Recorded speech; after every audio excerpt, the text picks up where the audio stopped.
Hello, and thank you for watching. My name is Rachel Barnett with Gentle Frog. I'm here to create videos for you to help you understand QuickBooks slightly better than you currently do. If you have any comments, questions, or suggestions, please put them in the chat box. Thank you. In this video, I'm going to show you how to use SaasAnt to upload checks into QuickBooks Online, specifically checks that you need to mark as to print. To begin, I downloaded the SaasAnt template. You want the exclusive template, not the simple. The simple won't give you the spot to indicate about the checks being printable or not printable. So you download the exclusive template and then just fill it in as you need. I've downloaded the template. I didn't make a whole lot of changes to the sample data because I just want to show you how this works. The first thing, if you're going to print the check, you're not going to include a check number. QuickBooks doesn't know the check number yet because you haven't printed the check yet. You'll fill in as much or as little of this information as you want. There are a handful of accounts that you need to fill in. There are other videos that I have that show you how to fill this out. So what I'm going to do is just take you over to the far right. What you want is the print status to be true. If the print status is true, you're telling QuickBooks, please put a check mark saying this is to be printed. So let me go ahead and save it to make sure it's saved. Within SaasAnt, you can see that I've tried this a few times. You want to go to the left-hand side and click on New Import.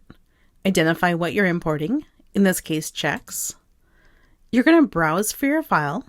When you upload the file, automatically it's going to take you over to the second tab for Map Fields. So I'm just going to select it and then go to Map Fields. SaasAnt doesn't know what I want. I know a moment ago I said I wanted checks, but it still is like, oh, but like which sheet? So the little tabs on the bottom of the Excel sheet, which tab do you want? I want the tab called checks. I'm just going to scroll down, make sure these are all mapped correctly. If you're not sure about that, we can go through it in more detail. Just let me know any part of this that you're stuck on or uncertain about. The print status, true. Print status, yep, that's what I want. I'll click on Review. I only have the one check. I'm going to select Upload.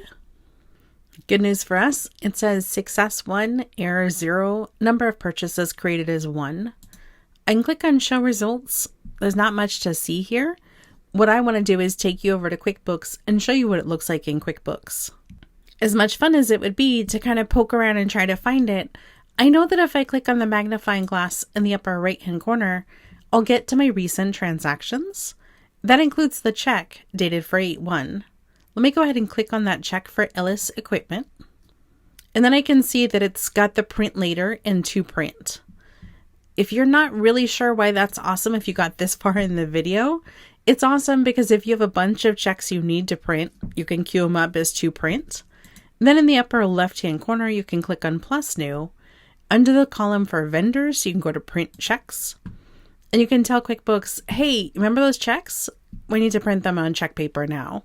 And then just follow the prompts. So we'll say, yep, that's fine for setup. Now we'll do it for reals. Print checks. Give it a check number 134. You get the idea. If you have any questions, or if there's anything you want me to describe in better or longer detail, let me know. I'm happy to make another video that specifically focuses on things that aren't very clear.